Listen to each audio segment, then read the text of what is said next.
আজকে তৌহিদ আফ্রিদিকে ওয়ারি 15/1/2025 মামলায় গ্রেপ্তার দেখানো হয়। মামলা ধারা হচ্ছে 420, 406।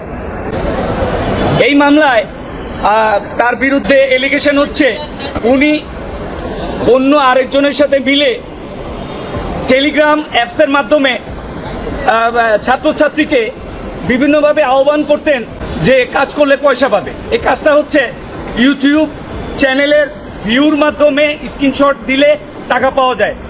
প্রথমে তাকে 150 টাকা দেওয়া হলো আজকের বাদীকে, পরবর্তীতে 200, এইভাবে করে পর্যায়ক্রমে টাকার পরিমাণ বাড়ানো হয়।